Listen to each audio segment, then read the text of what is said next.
Болницата во Кочани имаше еден конкурс за 4 специализации. Од сите четворица што ги прима, имав највише бодови, али не бев приман ниту на една од тие специализации. Дали мислиш дека за тебе ќе си ги користам џокерите од ВМРО? Во тој момент избезумен станав, ја отворив вратата и си помислив, Македонија нема потреба да ме гледа веќе како доктор, време е да си одам. Главниот проблем што го видам тука е огромната корупција. 2 колешки платија во тоа време секоја по 5.000 евра на директорот на Кочанската болница, тогаш радиолог, за да ги вработи. Малку проблем имаме со студентите од Штипскиот факултет. Буквално како да зборуваш со лаици, како да зборувам со мајка ми, што нема никаква врска со медицината. Го контактирав нашиот амбасадор, вашиот македонскиот амбасадор во Словенија, го контактирав и да ме поврзе со министерка, whatever, да му кажам состојбата, да си ја поправете, затоа што тие ќе дојдат вас да ве лечат тука. Ајде ние ги враќаме назад од Словенија, ги приемаме, па ме игнорира.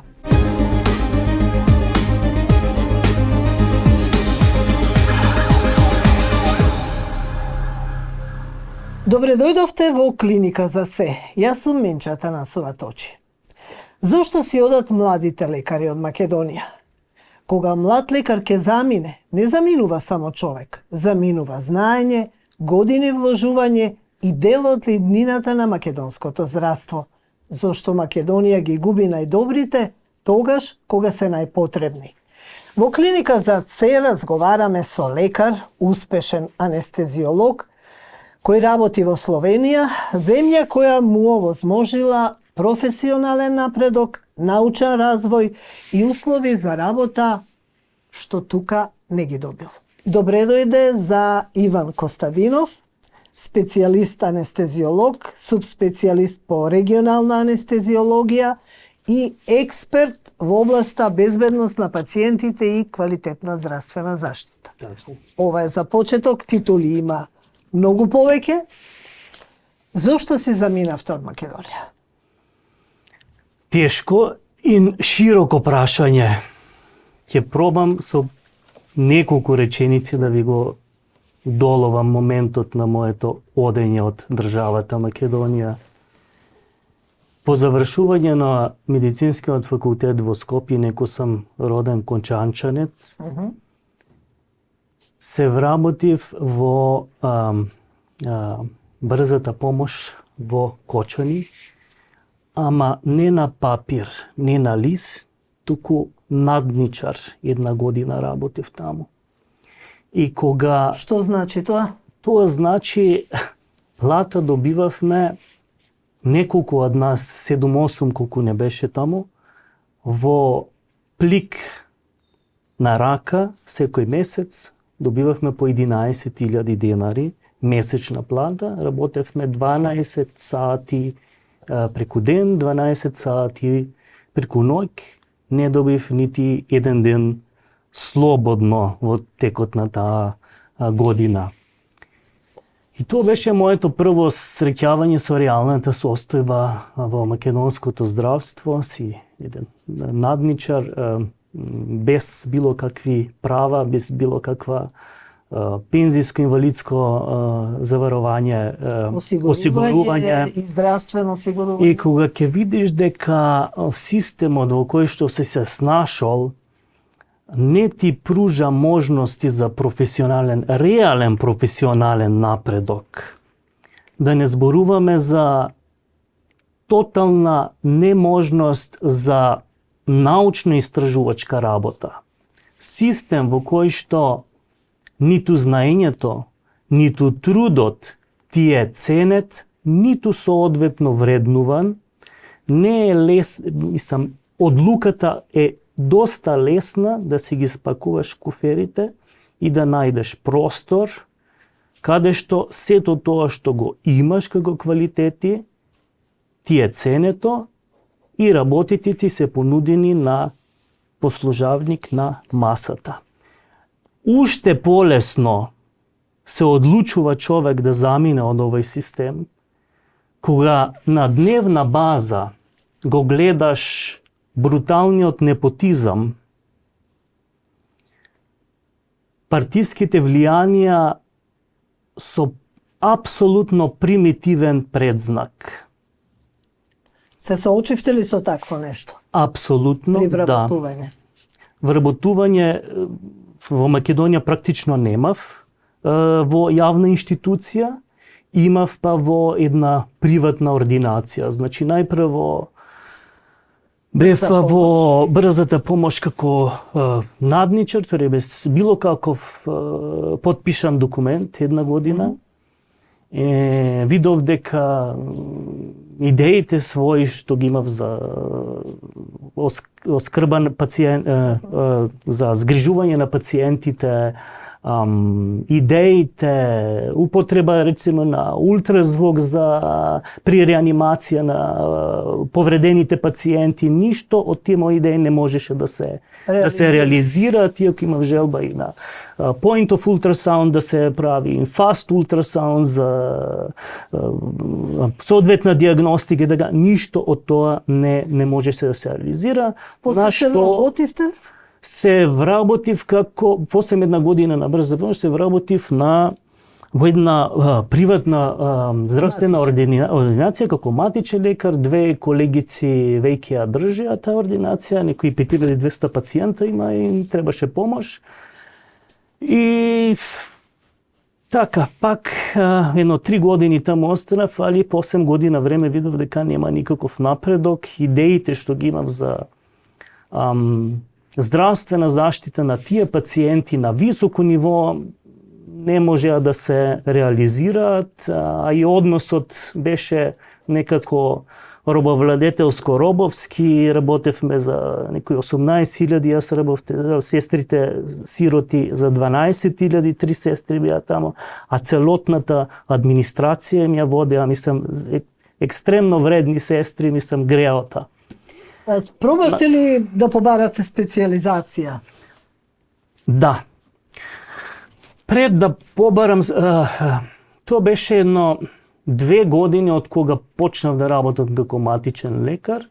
Болницата во Кочани имаше еден конкурс за 4 специализации. Едната беше неврологија, другата беше гинекологија.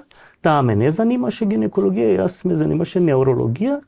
Една беше физикална медицина, исто и таа ме занимаше, една беше за овие со бубрежна инсуфициенца. Од сите четворица што ги прима, имав највише бодови, али не бев приман ниту на една од тие специализации. Требаше да се оди на приватна специализација, предпоставувам? Да. Така да испаднав од тој конкурс, добија луѓе што има родители во болницата таму и така. Ама не поднесов, 3 дена ми траеше таа горчина, али се реков тоа е пат што треба да го изодам, тоа е моја судбина, ќе се отворе некоја друга соодветна врата. Ете така, и потоа дојде моментот кога аплициравте за нострификација на дипломата во Словенија. Така е, си нострифицирав дипломата, траеше се вкупно околу една година, требаше да преполагам два испити уствари, еден ургентна медицина, што тука во Скопје го немавме тој испит, и другиот законите, судска медицина. Немаше проблем, тоа го направив, потлем требаше да положам словенски јазик на C2 ниво, професионално ниво, тоа го направив и поминавте на прва. Така е.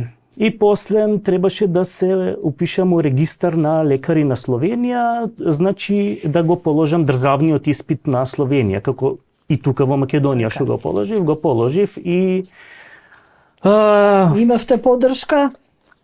Како ве прифати? Пред да дојдеме до поддршката, ќе кажам дека поднесов за секој случај, ајде викам, да пробам пак да остана во Македонија, поднесов документи за специализација анестезија на клиника Карел тука кај нас.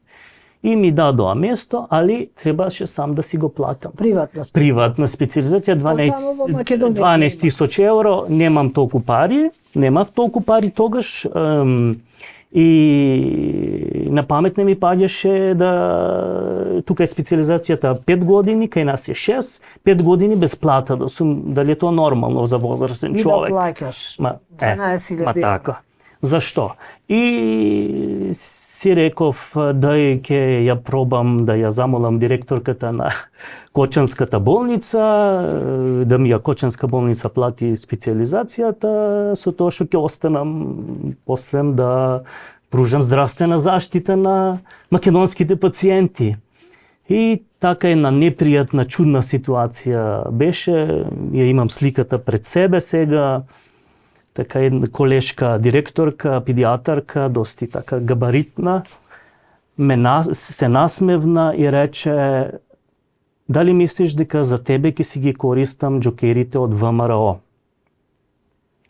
Немојте да мислите дека имам нешто против било која партија, апсолутно ги поддржувам сите што имаат добра мисла за оваа држава и за систем, ампак го коментирам начинот на кој што луѓето што им е дадена моќ и одговорност да помагаат, постапуваат со младите луѓе.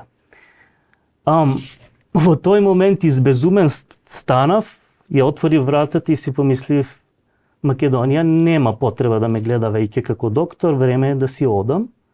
Истиот ден дадов отказ како матичен лекар, чекав месец или два колку е отказен рок да помине, и си отидов во Словенија со документите нострифицирани, со куфер полн со спомени од државата Македонија. Следниот ден ја контактирав шефицата на анестезија во клинични центар Љубљана, професор Јанковиќ, Весна Новак Јанковиќ, и ги покажав папирите, и во моментот ми рече: баш таков како тебе ни треба тука. И стана, и јас нема некои 15 минути ја немаш, и дојде со еден папир: ова е вашата погодба, подпишите тука, и од утре сте кај нас вработен како будочи специјализант. За 3 месеци ќе имаме конкурс, ќе поднесете на тој конкурс, ако имате доволно поени, ќе ви избереме, ако не, ќе чекате наредниот конкурс. На тај конкурс имаше 12 пријавени за 4 места. Јас бев избран нормално со моите квалификации и си почнав со специјализација, си добивав плата. Имав апсолутно... Плаќавте за специјализација? Ма не какво плаќање, добивав си плата нормална, мораш да живееш како човек, свој труд давав текот на специјализацијата имав. Апсолутна поддршка од шефицата за било која моја идеја, за било која моја желба за едукација, за конгрес, за работилница, за воведување на нови методи, за воведување на нови техники во анестезија, за се ме поддржуваше, ама имав позадина на знаење, на чланки, на артикл со кој идев пред неа и кажав план како да ја изболшаме, да ја подобреме состојбата на здравствена заштита на нашите пациенти кога се работи за анестезија и терапија на периоперативна болка. Колку тука политиката во државата има влијание при вработувањето на младите лекари и целиот процес на оформување на еден млад лекар, за да може да напредува понатаму? Додека бех во Македонија како лекар 4 години, огромно, на жалост, апсолутни примитивни влијанија од страна на партии, брутален непотизам, административен хаос, отсуство на меритокрација, на основа на твоите вредности да го добиеш соодветното место. Па ти, ако немаш доволно, се па потруди. И така напредуваме како нација. Или па не. Главниот проблем што го видам тука е огромната корупција. Ке ви доловам анонимен пример. 2 колешки платија во тоа време секоја по 5.000 евра на директорот на Кочанската болница, тогаш радиолог, за да ги вработи. Едната заврши ортопедиња, што не оперира, а е ортопедиња, другата не можеше да го издржи притисокот, затоа што ги тераше после да идат по партиски состаноци, не можеше да го издржи притисокот и тие, како да кажам, несоодветни однесувања, си спакува фамилијата и си отиде во Германија. Одењето од Македонија не е лесно. И моето не беше лесно, ама тоа беше можност да си го задржам професионалниот интегритет, личните слободи и достоинство, желбата да станам уште подобар лекар за моите пациенти. И веќе 15-16 години сте во Словенија. Да. Се случува ли вакво нешто во Словенија? Апсолутно не. Не. Не сте се соочиле, не сте виделе? Не. Никој не зборува за такво нешто, тоа е туѓа, како да кажам, незамисливо е такво нешто. Политиката да има влијание врз развојот на еден лекар. Дојдов од слепата улица во Кочани, тотален анонимус, со 3 папири во Универзитетни клинични центар Лјубљана, не во селската болница во Кочани, во УКЦ Лјубљана, и за 15 минути бев на основа на моите вредности вработен. Добив апсолутна поддршка во теко на 6 годишната специализација. Што сакав изображувања, се ми беше овозможено. Обуки. Нова Сите метода, идеи, нова метода. Така е. Тука ги терав ултразвук да уведеме за подобра диагностика на повреди на пациенти, нити ме сваќа што им зборам. Тамо ги поредов сите од point of care, fast ultrasound, сите типови на ултразвучно водена жилчна блокада, се за доброто на нашите пациенти. Не добивам јас повише плата за тоа што го правам тамо, ама треба да се потрудиме, нели? Така е. Сега се вративте на кратко тука, го видовте пак системот заради една приватна работа на ваш близок во семејството. Така е. Каков е дојамот, какво е чувството? Уствари за 2 моја блиска блиска од фамилијата. Една подалечна роднина имаше повреда на глава пред 3 години, почина, али лечењето пополнoma непрофесионално. Ти не можеш пациент со тешка повреда на мозок да го водиш без intracranial pressure electrode. Тоа е исто како да водиш пациент со притисок без да му го мериш притисокот. Мислам, тоа е незамисливо за современа медицина. И никој не прави чекор да воведе стандарди што се апсолутен стандард повише од 30-40 години во свет. Луѓето не знаат што може за нив да се направи, а не се праве тука. Штета. Колку е медицината отидена напред. Да. Се фалат со воведени некои раменски протези што ги работелеше 30-40 години, сега дека ги вовеле, а ние збореме за навигација, за роботска медицина, за прецизност, за квалитетна оскрба. Ме разбирате? Немате програм за детски сколиози. Така е, нема. Воопшто не се работи. Нешто што се работело пред 40 години. Несватливо. Не знаете да оперирате, да анестезирате. Ево, welcome, дојдете, ке ве научиме, ама врни се и го направи програмот за оваа популација да добие здравствена скрба како што и следува. Затоа плаќаат луѓето данок. Ако ти е ниска платата, имаш избори, таму се бори со пенкалото. Ама ти мораш да ја сработеш современата медицина. Дали 500 евра добиваш, дали 1000 евра, дали 1500 добиваш. Ти мораш да ја сработеш по стандардите што ти ги налага морал, етика, медицина базирани на знаење. Кога ве запознав на ова ваше блиц доаѓање во Македонија и мојот предлог да дојдете во емисија, сватив дека сте скромен човек и дека финансискиот момент не е оној единствениот и првиот што ве натерал да си заминете од државата. Не, далеко од тоа. Јас бев среќен и со 300 евра плата тука. Не беше си финансискиот проблем.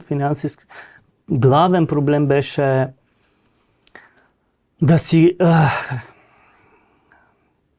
како што реков, бруталниот непотизам, непоштувањето на желбата за напредок, на желбата за научно-истражувачка работа, апсолутниот хаос во системот, што го гледав тука. Парите никогаш не су ми биле предизвик, ниту па ме направија посреќен. Имам пари доволно, дури и превише, не ме прават посреќен. Друго што ме праве посреќен е мирот и задоволството што го имам со работата, со начинот на живот во Словенија, со можностите што ми ги пружа. Парите никогаш никој не го направиле многу среќен. Човекот. Одиме со сегментот совети, лекари и фармацевти даваат совети.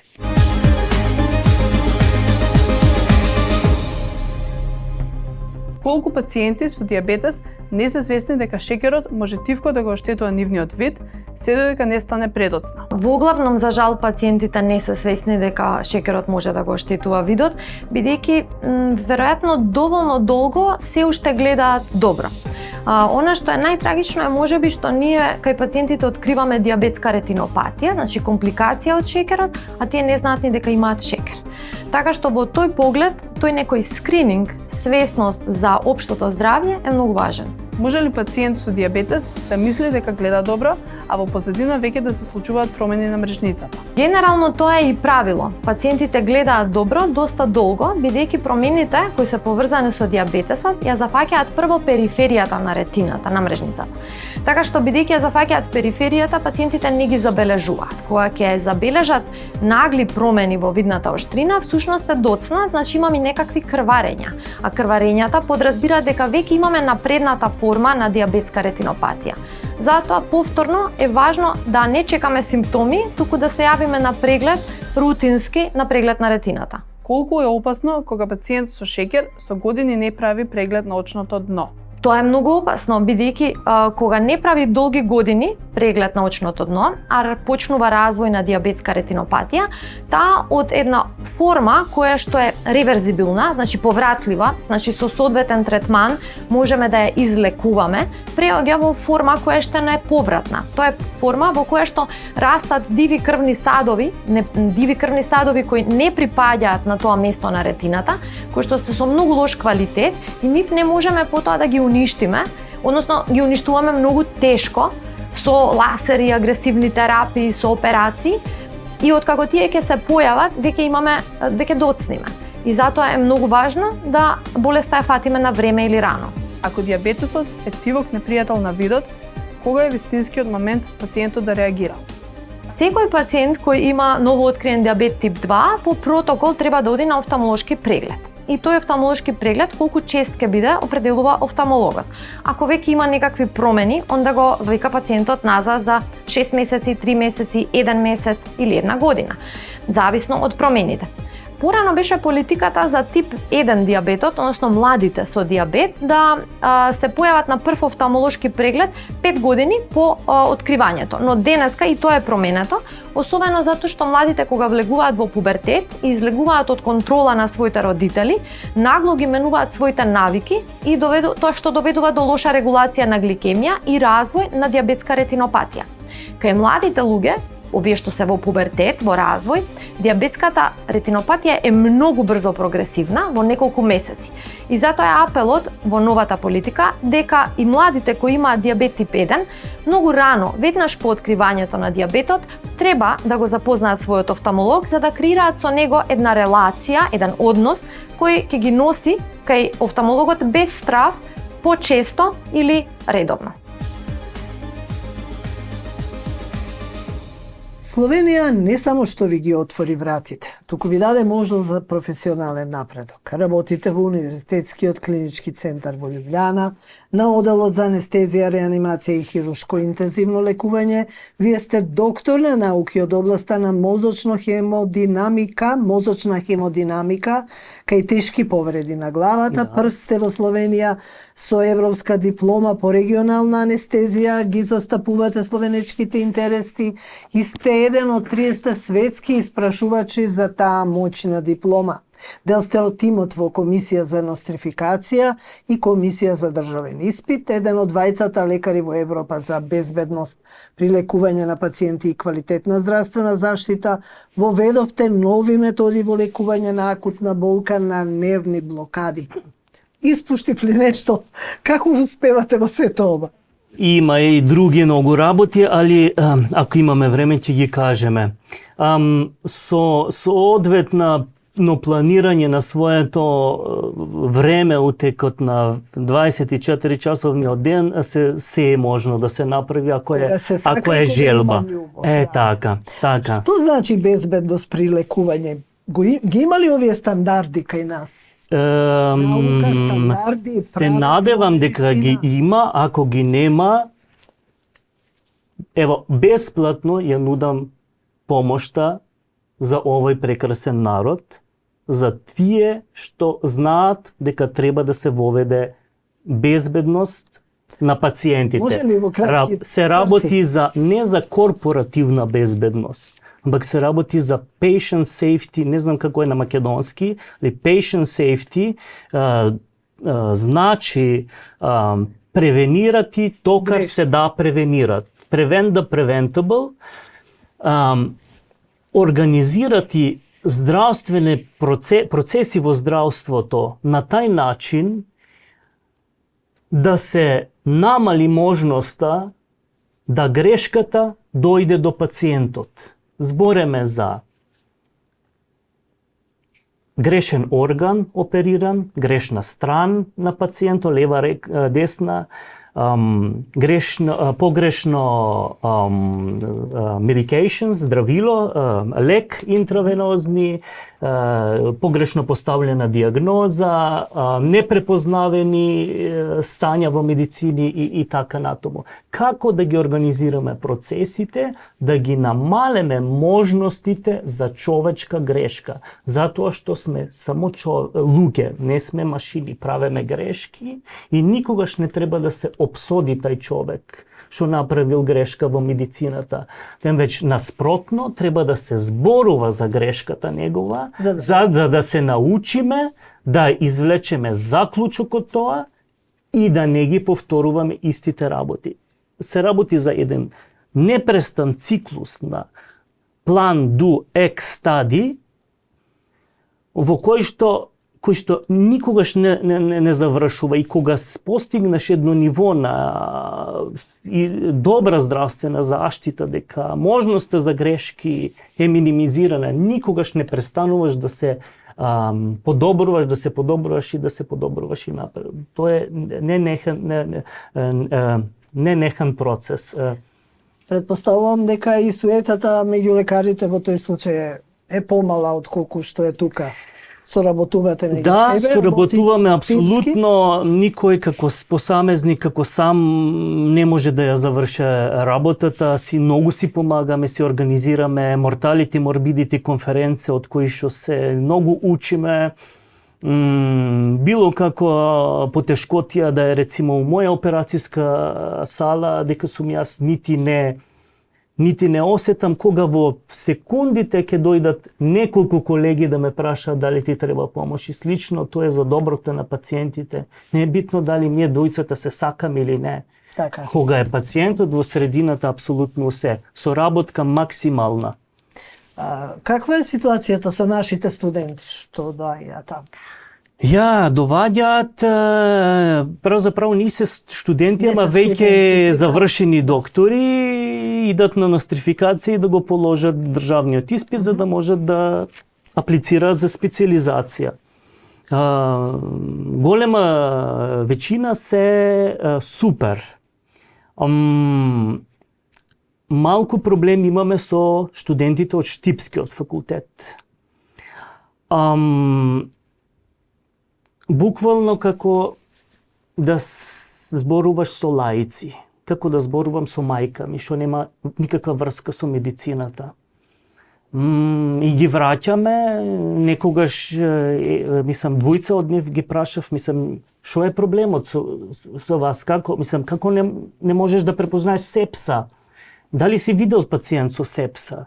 И вика, јас прв пат допрв пациент и видов жив пациент. Не гледаат пациенти. На праксата во Изолска болница, затоа што морат најпрво 6 месеци да идат на пракса пред да дојдат на државен испит.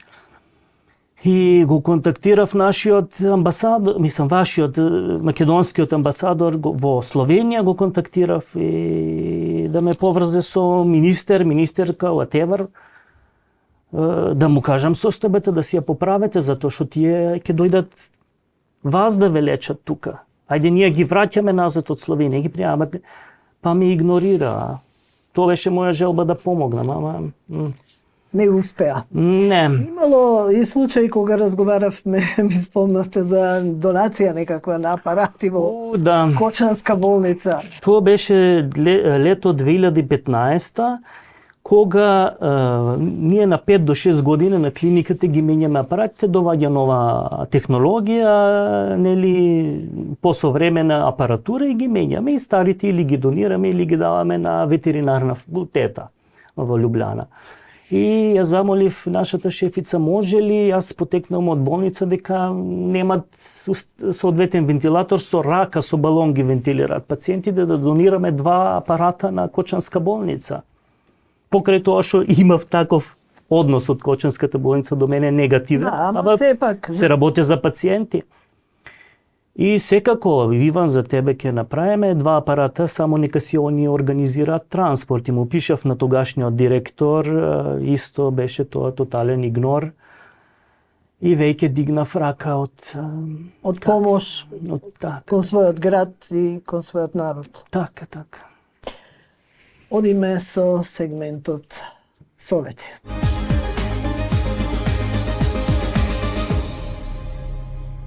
Што представува менопаузата? Менопауза е природен биолошки процес кој означува крај на репродуктивниот период кај жената. Се карактеризира со пад на хормоните естроген и прогестерон и често пати се јавуваат симптомите како намалено ниво на енергија, нелагодност и вагинално здравје, несоница, променливо расположение, често пати осцилации во енергијата, топли бранови, жештина. Како можеме да си ги олесниме симптомите на перименопауза и на менопауза? Советите кои ги даваме кај жените кои што се во перименопауза или менопауза секогаш се индивидуални и пристапот према нив е мултикомплексен. Најчесто започнуваме да ги третираме со природни препарати кои што ќе направат една сеопфатна поддршка на хормоналниот баланс. Менопраймот е прав избор, во својот состав содржи сибирски женшен и шафран. Го потпомага тоа ноќно потење, нерасположението, осцилациите во енергија, го леснува сонот да трае во континуитет, така да избор на природен препарат е Менопрайм. Актив Витекс е природен препарат кој во својот состав содржи екстракт од Витекс агнус кактус или во народот познат како калуѓерски бибер. Неговата улога е да прави рамнотежа, односно хормонална рамнотежа помеѓу естрогенот и прогестеронот. Ја намалува напнатоста и суперсензитивноста на градите и го подобрува расположението и осцилациите кои се јавуваат за време на менопаузата. Колку е важна интимната нега во оваа фаза од животот? Покрај употребата на суплементи, од исклучителна важност е негата и интимната хигиена. Фризидерм интимарија, значи има избалансирана пеха, која што ја заштитува од дополнително исушување интимната регија, ја штити од надворешни агенси и влијанија и спречува инфекции. Менопаузата е природен биолошки процес и секоја жена треба да го прифати како нормален дел во својот животен век. Срекни сме што фармацевската индустрија рапидно расте и секогаш новите технологии и новите процеси изнајдуваат најсовремени препарати кои што ни помагаат сите симптоми пропратни со менопауза да ни бидат олеснети. Се враќаме повторно во студиото. Има ли можност за пренесување на знаење и искуства, за некаков напредок тука? Секако дека има, желбата треба да е на македонската страна. Јас секако... Зборувам за професорите тука, кон своите помлади колеги. Тешко можам да коментирам. Сигурно ако има желба може да... Затоа си професори, не? Да пренесува. Да пренесува знање. Ако им треба моја помош, сам лиценциран учител на регионална анестезија, лиценциран учител по Patient Safety and Quality in Healthcare. Кој им треба совети, нема проблем. Лиценциран учител по регионална анестезија, кадавар workshops, предавател на световни и европски конгреси, знаење им нудам на универзитетот на 3 предмети, Patient Safety Officer, што им треба можат да контактираат, бесплатно ќе им го дадам знаењето ако ги занима. Што би ги мотивирало младите лекари да се вратат тука?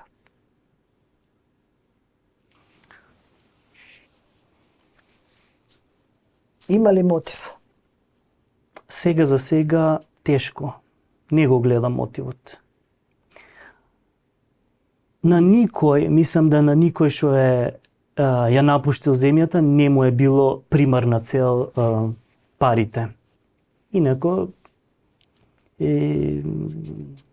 ако собере можност политика, здравствено здравствена политика да се соберат и да го реконструираат системот, кој што ќе ти даде можност за едно професионално достојанство, да не ти ја уништи желбата за напредок, да те почитува, да ти обезбеди работни услови во кои што ти слободно, без стрес, ќе можеш да се посветиш на пациентот, зошто би ја напуштил државата. И на науката, се разбира. Научно-истражувачна дејност, секако сите не се заинтересирани, ампак тие што сме, да имаме можност да се дигне и македонската научно-истражувачна дејност на едно основно ниво и да се компарира со другите држави. Добро, за ова веќе скоро одговоривте кога би побарале ваша помош како експерт во базата, во Министерство за здравство би прифатиле ли таква помода? Да помогне. Би размислил секако. Секако. Ако има плодна почва за соработка, секако. Ако ги навистина занимаат воведба на quality indicators, со тие quality indicators на крај на година да пристапат кон далкоплачевалците, вие што плаќате данок и да ви дадат данок што плаќате, да ви да ви дадат отчет кои се quality indicators, индикатори на квалитет на таа и на таа болница во однос на тие и на тие болести и што ќе направат наредната година да бидат подобри код вас пациентите. Ако има таква намера, да, сум подготвен да дадам совети и да помогнам. Благодарам на разговорот. Благодарам.